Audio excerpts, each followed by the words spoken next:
diberikan oleh Tuhan Yesus 2000 tahun yang lalu, yaitu pergilah kamu, beritakanlah Injilku, kemudian baptislah mereka dalam nama Bapa, Anak dan Roh Kudus, ajarlah mereka melakukan segala sesuatu yang kuperintahkan kepadamu, jadikanlah sekalian bangsa muridku.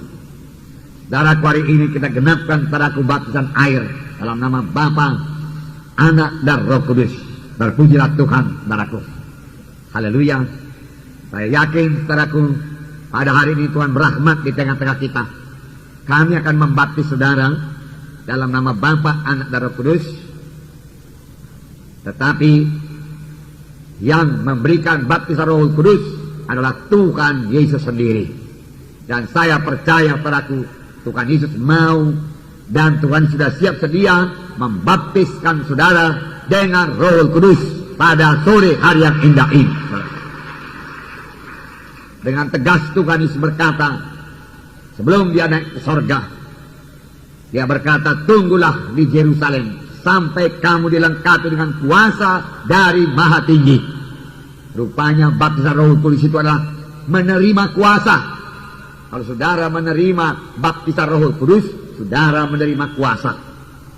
Kuasa untuk menjadi saksi Tuhan, kuasa untuk mengalahkan dosa, kuasa untuk mengalahkan semua duniawi dan kedagingan, dan kuasa beraku untuk mengalahkan semua setan iblis. Saudara kekasih dalam nama Yesus, itu sebabnya pada waktu Paulus melayani pada sidang di Efesus, dia menanyakan satu perkara, sudahkah kamu menerima Roh Kudus tatkala kamu percaya? Saya akan bacakan kepada saudara Kisah Rasul pasal 19. Saya bacakan mulai ayat 1. Ketika Apolos masih di Korintus, Paulus sudah menjelajahi daerah-daerah pedalaman dan tiba di Efesus. Di situ didapatinya beberapa orang murid. Katanya kepada mereka, sudahkah kamu menerima Roh Kudus ketika kamu menjadi percaya? Akan tetapi mereka menjawab dia, belum. Bahkan kami belum pernah mendengar bahwa ada Roh Kudus. Lalu kata Paulus kepada mereka, kalau begitu dengan baptisan manakah kamu telah dibaptis? Jawab mereka, dengan baptisan Yohanes. Kata Paulus, baptisan Yohanes adalah pembaptisan orang yang telah bertobat. Tapi ia berkata kepada orang banyak bahwa mereka harus percaya kepada dia yang datang kemudian daripadanya, yaitu Yesus. Ketika mereka mendengar hal itu, mereka memberi diri mereka dibaptis dalam nama Tuhan Yesus. Dan ketika Paulus menompangkan tangan ke atas mereka, turunan Roh Kudus ke atas mereka, dan mulailah mereka berkata-kata dengan bahasa roh dan bernubuat. Jumlah mereka adalah kira-kira 12 orang. Selama 3 bulan Paulus mengunjungi rumah ibadat di situ dan mengajar dengan berani. Oleh pemberitaannya ia berusaha meyakinkan mereka tentang kerajaan Allah. Tetapi ada beberapa orang yang tegar hatinya. Mereka tidak mau diyakinkan, malahan mengumpat jalan Tuhan di depan orang banyak. Karena itu Paulus meninggalkan mereka dan memisahkan murid-muridnya dari mereka, dan setiap hari berbicara di ruang kuliah Tiranus. Hal ini dilakukannya 2 tahun lamanya, sehingga semua penduduk Asia mendengar firman Tuhan, baik orang Yahudi maupun orang Yunani. Oleh Paulus Allah mengadakan mujizat-mujizat yang luar biasa. Bahkan orang membawa sapu tangan atau kain yang pernah dipakai oleh Paulus dan meletakkannya atas orang-orang sakit, maka lenyaplah penyakit mereka dan keluarlah roh-roh jahat. Saudara, kita melihat di sini pelayanan Paulus di Efesus yang sangat berhasil. Luar biasa kuasa Tuhan dinyatakan, luar biasa Tuhan hadir dalam pelayanannya. Dan di sini dikatakan Paulus menjelajahi daerah-daerah pedalaman. Rupanya Paulus ini giat menginjil, bergerak dari satu kota ke kota. Bahkan bukannya di kota saja, dia juga menjelajahi daerah-daerah pedalaman. Kalau sekarang tentunya sampai ke desa-desa. Ini satu teladan yang baik kalau kita mau menggenapkan perintah agung mengabarkan Injil pada segenap penjuru Allah. Di situ didapatinya beberapa orang murid. Lalu Paulus memberikan satu pertanyaan. Paulus tidak bertanya, sudahkah kamu sembuh? Tidak. Sudahkah kamu keberkatan? Tidak. Tetapi Paulus menanyakan satu pertanyaan yang penting. Penting bagi jiwa-jiwa pada saat itu, penting bagi kita juga. Sudahkah kamu menerima Roh Kudus tatkala kamu menjadi percaya? Dengan perkataan, sudahkah kamu dibaptis dengan Roh Kudus tatkala kamu percaya? Jadi rupanya menurut Paulus, baptisan Roh Kudus tidak perlu lama-lama sesudah kita selamat. Pada waktu kita selamat itulah waktunya kita menerima baptisan Roh Kudus.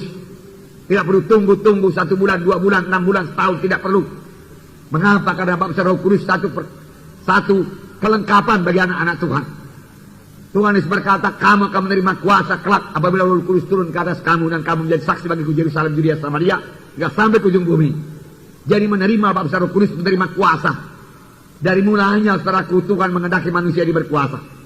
Waktu Tuhan menciptakan Adam dan Hawa, Dia berkata, penuhilah bumi, taklukkanlah isinya, taklukkan isinya, taklukkan setan iblis, Dia katakan. Tetapi sayangnya Adam dan Hawa gagal, iblis yang menaklukkan dia, sehingga dia jatuh pada dosa, dan semua manusia jatuh pada dosa. Tetapi kemudian Allah Bapa mengirimkan Tuhan Yesus untuk mengubahkan nasib manusia ini, membawanya daripada hukuman pada hidup yang kekal, pada keselamatan, menjadi anak Allah. Ini yang kita peringati pada hari Natal ini. Saudaraku, Yesus datang lahir di Bethlehem untuk menyelamatkan manusia yang berdosa, mati menebus manusia yang berdosa, dan manusia tidak perlu ke neraka tapi ke sorga. Tetapi sebelum Tuhan Yesus naik ke sorga, Dia berkata, terimalah olehmu Roh Kudus, terima olehmu Roh Kudus, supaya kita kembali hidup berkuasa. Amin. Supaya kita kembali mengalahkan setan. Amin. Kita mengalahkan penyakit. Amin. Dan segala godaan-godaan, bujukan-bujukan melalui kehendak daging hawa nafsu bisa kita kalahkan semua dalam nama Yesus. Amin. Dan kita semua boleh berbuah lebat karena kita semua menjadi saksi yang berkuasa. Tuhan mengurapi kesaksian kita. Amin. Itu gunanya Roh Kudus. Sekaligus Roh Kudus memberikan buah Roh Kudus, membentuk karakter dalam kita, karakter dalam kita. Nah, buah Roh Kudus pada hari ini, pagi hari tadi kita mendengarkan firman Tuhan mengenai salah satu dari buah Roh Kudus, yaitu damai. Damai itu buah Roh Kudus.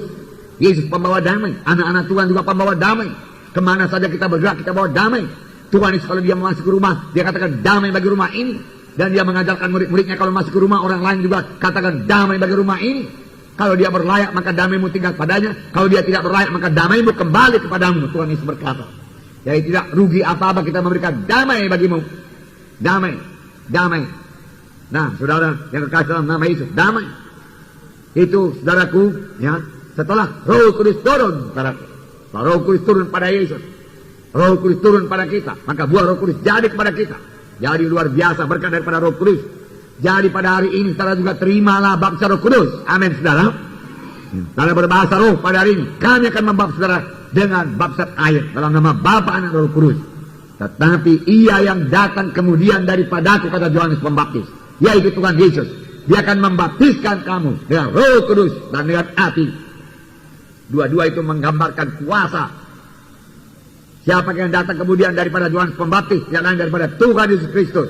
Siapakah pembaptis dengan roh? Yang lain daripada Tuhan Yesus Kristus. Amin. Dan Dia masih membaptiskan sampai pada saat ini. Haleluya. Terima pada hari ini baptisan Roh Kudus.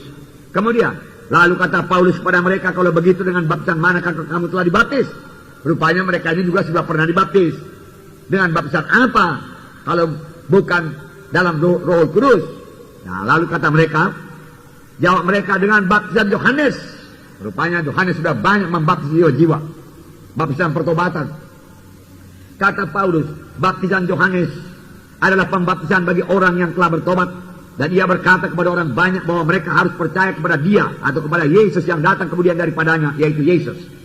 Ketika mereka mendengar hal itu, mereka memberi diri mereka dibaptis dalam nama Tuhan Yesus. Mereka memberi diri mereka dibaptis. Saya bersyukur kepada Tuhan. Pada hari ini saudara memberi diri setelah dibaptis dalam nama Yesus, dalam nama Bapa, Anak, Roh Kudus, dalam nama Yesus. Dan Paulus membaptis mereka dalam nama Yesus. Dan ketika Paulus menumpangkan tangan di atas mereka, turun Roh Kudus ke atas mereka, dan mulailah mereka berkata-kata dalam bahasa roh dan bernubuat. Dan Paulus menumpangkan tangan ke atas mereka, dan pada waktu itu juga turun Roh Kudus memenuhkan mereka. Lalu mereka berkata-kata dalam bahasa roh, berkata-kata dengan bahasa roh. Mereka berkata-kata dengan bahasa roh. Biasa dia berdoa berkata dalam bahasa Efesus, ya. Kalau kita berdoa dalam bahasa Indonesia, boleh jadi dia berdoa dalam bahasa Batak, boleh jadi saudara kita dari suku Chinese dia berdoa dalam bahasa Chinese. Tetapi kalau Roh Kudus sudah datang memenuhkan saudara, bahasa saudara berubah. Tidak lagi bahasa Indonesia, tapi bahasa roh namanya. Tidak seorang pun mengerti. Bahasa roh ini saudara kita berkata-kata dengan Tuhan. Tiba-tiba dari dalam ini saudaraku ada gerakan dari dalam, mama basik karabas tanda dada tatarabas tanda. Ya, bahasa roh kepada Tuhan. Dan Paulus berkata, aku berkata-kata dengan bahasa roh lebih banyak daripada kamu semua. Jadi Paulus yang dipakai Tuhan luar biasa. Dia banyak sekali berkata-kata dengan bahasa roh.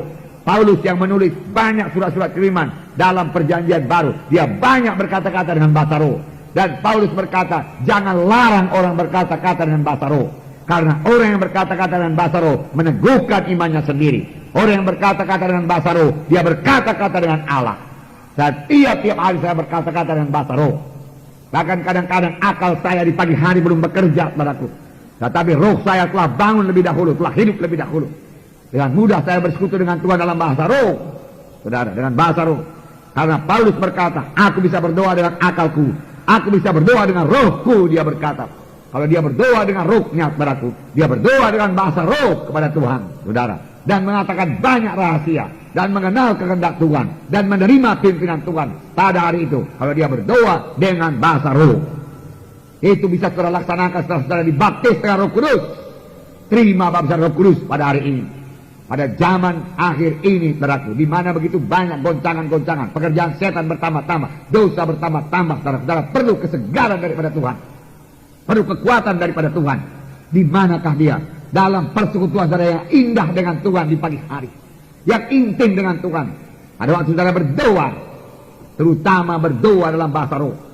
Saudara berkata, saya juga bisa intim berdoa, saya berdoa dalam bahasa Indonesia, puji Tuhan. Tapi doa itu bisa ditingkatkan lagi, berdoa dalam bahasa Indonesia, berdoa dengan akal dan berdoa dengan roh. Sehingga boleh menyanyi dalam roh dan masuk dalam nubuat dalam roh. Amin. Ya, masih banyak yang mau dikejar, saudaraku. Tambah hari kita tambah mengerti menyambut maksud Tuhan. Dan di sini dikatakan, saudara, ya, jumlah mereka adalah kira-kira 12 orang, sedikit saja. Tapi tahukah saudara, selama 3 bulan Paulus mengunjungi rumah ibadat di situ dan mengajar dengan berani. Paulus berani. Mengapa Paulus berani? Paulus berani karena Roh Kudus yang berani ada dalam dia. Dia mengajar dengan berani 3 bulan. Oleh pemberitaannya, ia berusaha meyakinkan mereka tentang kerajaan Allah. Tetapi ada beberapa orang yang tegar hatinya. Ada juga yang menolak pada waktu itu. Mereka tidak mau diyakinkan, malah mengumpat jalan Tuhan depan orang banyak. Karena itu Paulus meninggalkan mereka dan memisahkan murid-muridnya dari mereka. Dan setiap hari berbicara di ruang kuliah Tirannus. Tiap hari Paulus mengajar. Tiap hari jiwa-jiwa Efesus belajar. Tiap hari mereka mendengarkan firman Tuhan. Tiap hari mereka berdoa. Tiap hari mereka penuh dengan Roh Kudus. Tiap hari mereka berbahasa roh. Tiap hari pengertian mereka bertambah-tambah. Tiap hari mereka dibentuk Tuhan, bertambah-tambah menjadi seperti Yesus. Tiap hari itu perlu. Tiap hari itu perlu. Konsisten itu perlu. Amin. Tiap hari bertegun itu perlu. Apakah akibatnya? Hal ini lakukannya 2 tahun lamanya. 2 tahun lamanya. Sehingga semua penduduk Asia mendengar firman Tuhan. Baik orang Yahudi maupun orang Yunani. 2 tahun saja. Rupanya kalau kita bertekun, saudaraku, 2 tahun. Tiap hari berdoa, saudaraku. Tiap hari bahasa roh, saudaraku. Tiap hari mendengar suara Tuhan. Menerima pimpinan Tuhan. Tiap hari kalau kita ditegurkan Tuhan mengenai keadaan-keadaan kita yang tidak berkenan, kita bertobat. Ya. Kita buangkan semua mana yang tidak berkenan. Tabiat-tabiat lama kita. Kita dibentuk Tuhan terus. Dan kita menjadi saksi selama 2 tahun. Di sini dikatakan, seluruh Asia mendengar firman Tuhan. Baik orang Yahudi maupun orang Yunani. Ditambah lagi, lebih lagi daripada itu. Kepada orang-orang yang bertekun. Darah rindu dipakai Tuhan. Boleh jadi saudara berkata, saya berdoa orang belum sembuh. Saya berkhotbah, tidak ada urapan. Lihat di sini apa dikatakan oleh firman Tuhan, ayat 11. Oleh Paulus Allah mengadakan mujizat-mujizat yang luar biasa. Bahkan orang-orang bawa sabut tangan untuk kain yang pernah dipakai oleh Paulus. Yang meletakkannya orang-orang sakit. Maka lenyaplah penyakit mereka. Dan keluar roh-roh jahat. Saudara yang kasih dalam nama Yesus. Ya. Oleh Paulus Allah mengadakan tanda ajaib mujizat melalui Paulus. Mengapa? Karena mereka berdoa 2 tahun lamanya. Belajar firman Tuhan 2 tahun lamanya. Mencari wajah Tuhan, bersekutu dengan Tuhan 2 tahun lamanya tiap-tiap hari. Siapa saja yang bisa bertekun demikian, dia akan dilengkapi dengan kuasa Tuhan dari Maha Tinggi. Amin. Ya, dia belajar tiap-tiap hari. 2 tahun lamanya. Sehingga sabut tangan yang pernah dipakai Paulus atau kain baju yang pernah dipakai Paulus dibawa kepada orang sakit, orang itu sembuh. Kalau sabut tangan Paulus bukan sabut tangan orang sakit lah, saudaraku, ya. Nah, ini banyak kali ada juga hamba-hamba Tuhan minta sabut tangan orang sakit yang dimintanya, sabut tangan jemaat yang dimintanya. Mana ada kuasanya, saudaraku? Ya. Ini sabut tangan Paulus, saudaraku, ya. Dan baju-baju Paulus, jangan terbalik, ya. Ada orang ambil mudah, ambil sabut tangan semua, dia katakan, semua sabut tangan lah dari jemaat, ya. Yang sakit-sakit sabut tangan orang sakit, penuh kuman-kuman, virus-virus, saudaraku, flu-flu semua, saudaraku. Lalu didoakan sebentar, itu letakkan orang sakit, saudaraku, nggak sembuh lah, saudaraku, ya. Tetapi ini yang dipakai oleh Paulus, Paulus yang penuh Roh Kudus, amin, ya. Bayang-bayang Petrus menyembuhkan, bayang-bayang orang lain tidak menyembuhkan. Mengapa bayang-bayang Petrus, bayang-bayang Yesus menyembuhkan? Karena ada kuasa Roh Kudus dalam dia, amin. Ya, bayang-bayangnya pun berkuasa, bukan bayang-bayang orang lain, saudaraku. Apalagi yang tidak penuh dengan Roh Kudus, saudaraku. Nah, saudara boleh bayangkan, kalau sabut tangan Paulus bisa menyembuhkan, apalagi peletakan tangan Paulus. Amin. Ya, apalagi doa Paulus, saudaraku. Bahkan dia berdoa saja, saudaraku, meletakkan tangan, 12 orang yang dibaptis, 12 yang penuh dengan Roh Kudus. Lihat doa saudara, lihat doa kita. 400 dibaptiskan, saudaraku, berapa orang penuh Roh Kudus? Barangkali 250, oke, haleluya. Tapi kan belum semua. Tapi Paulus 12 orang dibaptis dengan air, 12 orang diletakkannya tangan, 12 orang penuh dengan Roh Kudus. Amin, saudara. Itu kuasa, itu urapan, amin. Tuhan mendengarkan doa. Saudara boleh mencapainya. Tapi belajar dari Paulus. Dia tekun 2 tahun, saudaraku. Ya, 2 tahun dia belajar, mengajar tiap hari, saudaraku. Ya, bertekun. Banyak orang tidak bertekun mengikut Tuhan. Banyak orang tidak bertekun berdoa, tidak bertekun dalam menerima kesembuhan. Sekali 2 kali datang ke gereja, didoakan gak sembuh, asalnya gak mau datang lagi. Karena apa? Karena gak sembuh. Saudaraku, sepanjang saudara setia mendengarkan firman Tuhan, menaruh firman Tuhan dalam hati saudara, saudaraku, saudara, maka itu akan menjadi kehidupan bagi saudara dan kesembuhan bagi seluruh tubuh saudara. Itu firman Tuhan, tidak berubah, berkuasa. Mau sembuh, patuhi aja firman Tuhan itu, saudara. Mereka ini belajar, saudaraku, 2 tahun lamanya. Sehingga seluruh Asia, kita ini belum seluruh Medan pun, saudara. Waktu itu malah nggak ada mobil. Jadi bagaimana kalau perkunjungan waktu itu, saudara berkata, sama dengan Paulus, menjelajah, berjalanlah. Saudaraku, jalannya apa, saudara, pakai aspal beton, semen? Bukan, jalannya yang berabu-abu itu. Saudara, berabulah, panaslah, terik matahari, saudara. Ya. Dia tempuh untuk keselamatan jiwa-jiwa. Makanya kita ini, saudaraku, jangan terlalu enak. Amin, saudara. Mari bergerak, saudaraku. Sudah ada minibus, saudaraku. Banyak yang punya kereta lagi, saudaraku. Bisa bergerak, saudaraku. Ya, dari Medan Timur ke Medan Barat aja, saudaraku, 20 menit bisa sampai. Kalau pada zaman Paulus ini barangkali setengah hari dia jalan itu, saudaraku. Ya, setengah hari. Pun dia tidak mau menyerah, dia jalan terus. Amin, saudara. Puji Tuhan. Mari kita bergerak. Kota Medan menantikan saudara. Ya, untuk selamat, saudara. Kota Medan. Tadi pagi saya dapat telepon dari pendeta Petrus namanya, saudaraku, dari Yogyakarta. Pernah kami bertemu waktu KKR Jogja waktu itu. Dia katakan selamat hari Natal. Kemudian dia kasih tahu sedikit, saya barusan dari Dayak ini, Pak. Dia katakan, bagaimana keadaan di Dayak? Oh, mereka sangat menerima. Bagaimana, sudah kita mulai sidang di sana, saya katakan. Dia bukan dari gereja kita. Dia katakan, saya tidak bisa lah, Pak. Dia katakan, kenapa tidak? Ya cuma saya sendiri, dia katakan, saya pun punya sidang di Jogja. Bagaimana?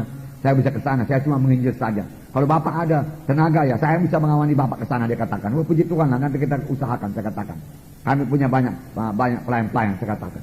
Suku Dayak, saudara, menerima Tuhan, terbuka pada Injil Tuhan. Memang betul, saudaraku. Beberapa waktu yang lewat kami juga jumpa suku Dayak, saudaraku, di Kuala Lumpur.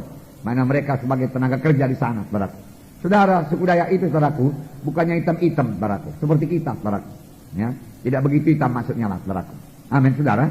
Ya, dan bisa bergaul baik dengan kita. Makanannya juga sama, saudaraku, dengan kita. Daun ubi, saudaraku. Ya, sama. Dan mereka begitu terbuka kepada firman Tuhan.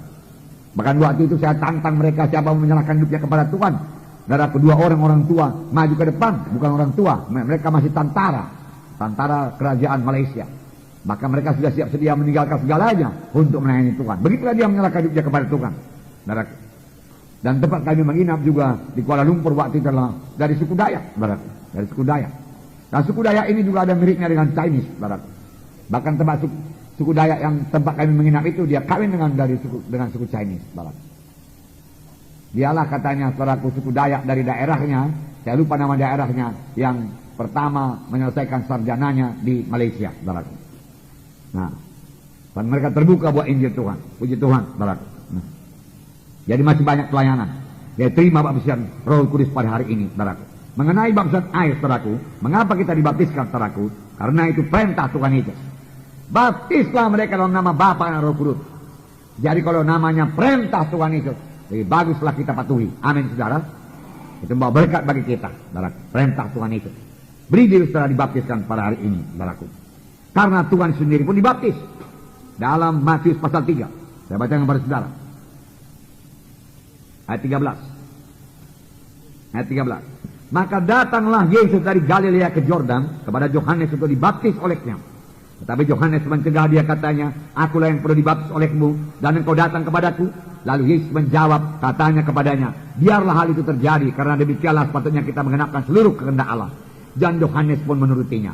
Sesudah dibaptis, Yesus segera keluar dari air, dan pada waktu itu juga langit terbuka, dan dia melihat Roh Allah seperti burung merpati turun ke atasnya. Lalu terdengar suara dari surga yang mengatakan, inilah anak yang kukasihi, kepadanya aku berkenan. Lihat, datang Yesus, saudaraku, ke sungai Jordan, dan memberi dirinya dibaptiskan, saudaraku. Dan Yohanes membaptiskan dia. Sesudah dibaptis, Yesus segera keluar dari air. Berarti Yesus masuk dulu ke air. Jadi yang namanya baptisan nggak ada itu baptisan persik, saudaraku. Mesti ditenggelamkan. Karena itu dari perkataan bahasa Greka, yaitu baptizo, yang artinya tenggelam, dikuburkan. Apa yang dikuburkan? Yang dikuburkan itu manusia lama kita, manusia berdosa. Dosa-dosa semua dikuburkan semua. Dan sama sebagaimana bangkit dari kematian, kita bangkit dalam kemuliaan Bapa. Bangkit dalam satu hidup yang baru, yang menang terhadap dosa, yang bebas daripada kutuk dosa, yang hidup bertumbuh dalam Tuhan. Amin. Ya, itu gunanya firman Tuhan berkata. Dan Roh Allah seperti burung merpati turun ke atasnya. Dan sesudah itulah Tuhan baru melayani. Sebelum itu Tuhan sudah melayani. Sesudah dia dibaptiskan, lalu Roh Kudus turun ke atasnya berlembaga sebagai seekor merpati. Barulah dia berkata, Roh Tuhan ada padaku, Dia mengurapi aku untuk memberitakan kabar baik pada orang-orang miskin, pembebasan bagi orang tertawan, kelepasan bagi tertindas, penglihatan bagi orang buta, dan mengabarkan tahu rahmat Tuhan telah datang. Pada hari ini genaplah nas ini waktu kamu mendengarnya. Puji Tuhan. Saya dengar juga semalam ini di TV, berarti. Karena semalam di TV ada film Jesus of Nazareth. Sudah 2 kali saya ingat dalam bulan ini diputar Jesus of Nazareth. Itu satu berkat bagi rakyat Indonesia ini, saudaraku. Karena dalam film tersebut, saudaraku, paling tidak 100 sampai 200 ayat ditaburkan oleh pemain film tersebut, aktor itu, saudaraku, yang memerankan mengenai Tuhan Yesus. Dan firman Tuhan tidak pernah kembali dengan kosong. Amin. 100-200 ayat ditaburkan, saudaraku. Saya yakin itu mempengaruhi seluruh Indonesia ini. Dan tidak ada yang mustahil. Kalau tiap bulan diputar, saudara, bertambah banyak orang selamat, dan bertambah banyak yang percaya kepada Tuhan Yesus, walaupun tidak dengan terang-terangan. Amin. Ya, karena jelas dikatakan di situ. Ya, selidik hati saudara dan terima Yesus sebagai Tuhan dan Juru Selamat saudara. Dan hanya Yesus satu yang jalan ke surga. Terima Dia masuk dalam hati saudara, dalam akhir daripada piring itu, saudaraku, dikatakan demikian, saudara. Puji Tuhan, saudaraku. Puji Tuhan. Rupanya Tuhan mengasihi negara kita ini, saudara, jiwa-jiwa negara kita ini. Sehingga masih Tuhan berikan lagi kesempatan mendengarkan firman Tuhan yang begitu jelas, saudara. Puji Tuhan. Saya kurang yakin apakah negara-negara lain beroleh kesempatan yang seperti itu, saudara. Tapi kita bersyukur, saudara, untuk hal tersebut. Haleluya, saudara. Nah, sudah Yesus dibaptis dengan Roh Kudus, baru dia mulai melayani. Dan Bapa berkata, inilah anak yang kukasihi, kepadanya lah aku berkenan. Aku berkenan. Dan aku baptisan dalam kehendak Tuhan, saudara. Saudara, pada hari ini, saudaraku, ya, terima baptisan air. Arti daripada baptisan, Roma pasal 6. 5 menit lagi. Roma pasal 6. Ini dikatakan, ayat 3. Atau tidak tahukah kamu bahwa kita semua yang telah dibaptis dalam Kristus, telah dibaptis dalam kematiannya? Dengan demikian kita telah dikuburkan bersama-sama dengan Dia oleh baptisan dalam kematian. Supaya sama seperti Kristus telah dibangkitkan dari antara orang mati oleh kemuliaan Bapa, demikian juga kita akan hidup dalam hidup yang baru. Hidup dalam hidup yang baru.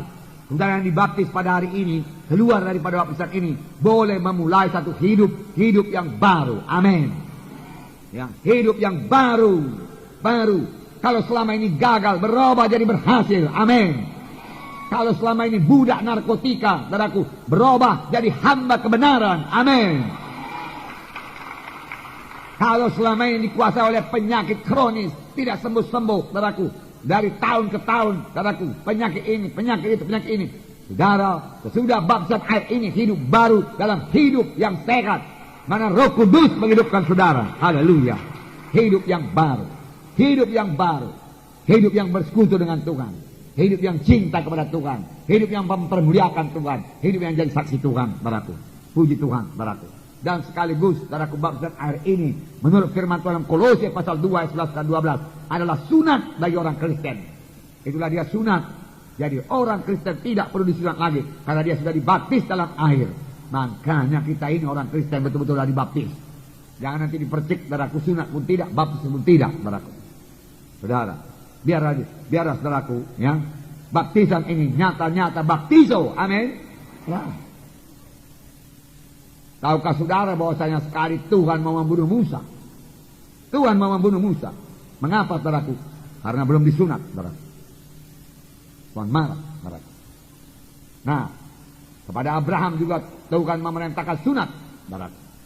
Puji Tuhan, saudaraku. Tetapi sekarang dalam perjanjian baru tidak lagi sunat. Sunatnya apa? Inilah dia, baptisan air. Amin, saudara. Oleh sebab itu, beri diri saudara dibaptis pada hari ini.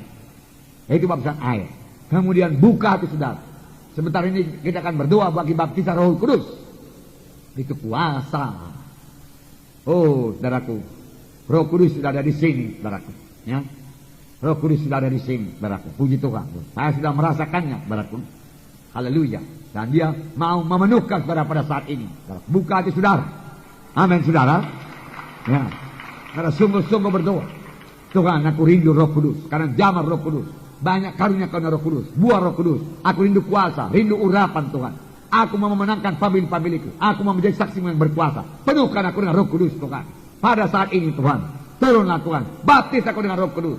Hamba-hamba Tuhan nanti membaptis aku dalam air. Tapi Engkau, Tuhan Yesus, baptiskan aku dengan Roh Kudus. Karena itu bagi setiap orang percaya, amin. Bukan bagi hamba-hamba Tuhan saja. Saya perlu kuasa, Tuhan. Saya perlu kuasa. Haleluya, Tuhan. Baptiskan aku, Tuhan. Haleluya, Tuhan. Terima kasih, Tuhan. Katakan kepada Tuhan. Lalu mulai bahasa roh. Tanda rabas tanda dadat tanda rabas tanda. Jangan malu berbahasa roh. Jangan malu berbahasa roh. Amin. Ya, bahasa roh tiap-tiap hari setelah saudara terima bahasa Roh Kudus. Boleh jadi saudara gemetar, tidak menjadi persoalan. Boleh jadi tergeletak, saudaraku, tidak menjadi persoalan. Pokoknya dapat bahasa Roh Kudus. Saya katakan terus terang kepada saudara. Jangan pedulikan air mata saudara. Jangan pedulikan ingus saudara. Enggak, jangan pedulikan. Ada yang sibuk-sibuk, saudaraku. Sudah Roh Kudus sudah mau datang, dia gemetar. Lalu ingusnya, saudaraku, mulai berceceran. Ambil lagi sapu tangan, sapu lagi ingus, saudaraku. So, pokoknya saudara bahasa Roh Kudus. Amin. Penuh Roh Kudus. Tenggelam dalam Roh Kudus. Amin. Itu yang perlu, saudaraku. Ya. Makanya waktu baptisan Roh Kudus yang pertama, saudara, 120 orang penuh dengan Roh Kudus. Apa yang terjadi kepada mereka? Ada yang bergeletak di sana, ada yang merangkak di sini, bahasa roh di sana, bahasa roh di sini, bahasa-bahasa lain di sana, Media, Persia, Kapadokia, dan lain sebagainya. Lalu orang yang melihat apa katanya? Mabuk orang itu semua. Ya. Karena memang seperti orang mabuk, saudaraku. Ya. Mabuk orang itu semua. Lalu Petrus berdiri. Mana bisa mabuk? Baru pukul 9 pagi dia katakan. Kalau dari pagi pun kami minum, jam 9 kami belum mabuk, dia katakan. Inilah dia perjanjian Bapa. Baptisan Roh Kudus, kami menerima kuasa. Mereka penuh dengan Roh Kudus. Amin, saudara. Terima baptisan Roh Kudus. Semua saudara boleh menerima baptisan Roh Kudus. Ya. Buka hati saudara, buka mulut saudara, berbahasa roh. Dan ini memang sangat tidak diterima oleh gereja Protestan, saudara. Tapi puji Tuhan kita ini semua dari gereja Protestan, rata-rata, saudaraku. Kecuali beberapa ini, saudara-saudara kita dari suku Chinese, dari agama Buddha, saudaraku. Ya. Tapi kita ini semua, saudaraku. Dahulu, saudaraku, saya menertawakan, saudaraku, orang yang berbahasa roh, saudaraku. Ya. Saya menertawakan, saudaraku. Nenek saya dulu, saudaraku, lebih dahulu selamat dari saya. Jadi dia gereja Pantekosta, saudaraku. Dia jam 4 pagi berdoa, saudaraku. Dan dia bahasa roh, saudaraku. Ya. Dan seringkali, saudaraku, seringnya bapak saya membentak dia, saudaraku. Jangan kuat-kuat berdoa. Bahasa apa pula itu berdoa? Tidak ada yang mengerti. Bahasa karo sajalah kalau berdoa. Dan Tuhan mengerti, dia katakan.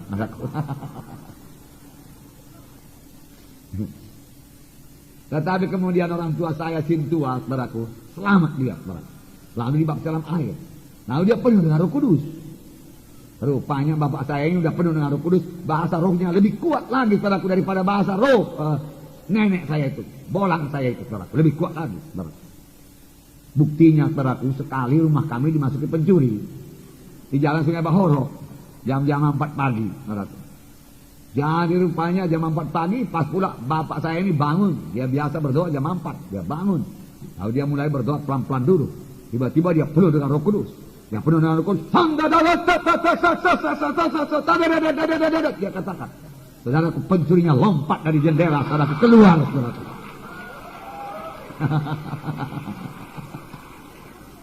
Mengapa kami tahu pencurinya lari? Karena pada waktu itu rumah kami itu belum siap sepenuhnya. Jadi titi masuk ke rumah itu, titi diparet, belum dari beton, ada bak-bak mobil, saudaraku, besi pelat, saudara. Jadi kalau kita jalan di situ, bunyi dia dung dung dung dung dung dung dung dung gitu, saudaraku. Rupanya ada 3 orang itu, saudaraku, kedengaran dia berlari, saudaraku, di plat mobil itu, saudaraku, ya, dung dung dung dung dung dung dung dung dung dung dung dung dung. Itulah kuasanya, saudaraku, bahasa roh. Amin. Pencuri-pencuri pun pada lari, saudaraku. Ya. Dan saya pun berbahasa roh, saudaraku. Ya. Berbahasa roh. Ya. Sudah dapat bahasa Roh Kudus, saudaraku. Makanya jangan ketawain orang yang berbahasa roh, saudaraku. Nanti bahasa roh saudara lebih kuat lagi, saudaraku. Gemetarnya pun lebih hebat.